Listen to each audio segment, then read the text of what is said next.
Hi అండి. Welcome to Sravanthi kitchen secrets. Idli పిండితో ఎప్పుడైనా మీరు ఇలా పునుకులు వేశారా? వేయకపోతే ఒకసారి ఈ వీడియో చూసి వేయండి. చాలా బావుంటాయండి. గుల్లగా, క్రిస్పీగా చాలా చాలా బావుంటాయి స్ట్రీట్ స్టైల్‌లో లాగా.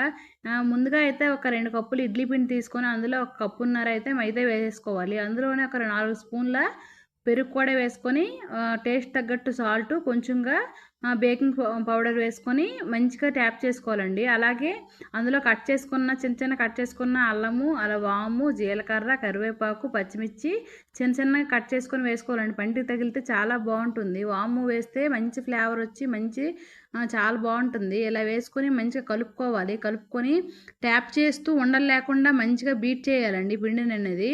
అలా అయితే మంచిగా పొంగుతూ క్రిస్పీగా వస్తాయండి. క్రిస్పీగా సాఫ్ట్‌గా ఉంటుంది. లోన కూడా గుల్లగుల్లగా మంచిగా వస్తాయండి. ఇలా అయితే కలిపేసాకైతే ఒక 10 నిమిషాలయితే రెస్ట్ ఇచ్చేద్దాము. దీనికి పల్లి చట్నీ కాంబినేషన్ బావుంటుంది. పల్లి చట్నీ ఎలా చేసుకోవాలో చూద్దాము. ముందుగా అయితే ప్యాన్ పెట్టుకొని ఒక కప్పు అయితే పల్లీలు వేసుకొని అలా కారం తగ్గట్టుగా పచ్చిమిర్చి వేసేసుకొని మంచిగా వేగనివ్వాలండి. వేగేటప్పుడైతే 2 రెబ్బలు వెల్లుల్లి కూడా వేసుకొని మంచిగా మిక్సీ జార్‌లోకి ఎత్తేసుకొని వేసేటప్పుడైతే కరివేపాకు వేయించుకుంటానండి నేనైతే. పిల్లలైతే తాలింపులో వేస్తే తీసేస్తారు కదా! ఇలా వేస్తే ఆరోగ్యంగా ఉంటారు, బావుంటుందని చెప్పి నేను ఇలా వేస్తాను.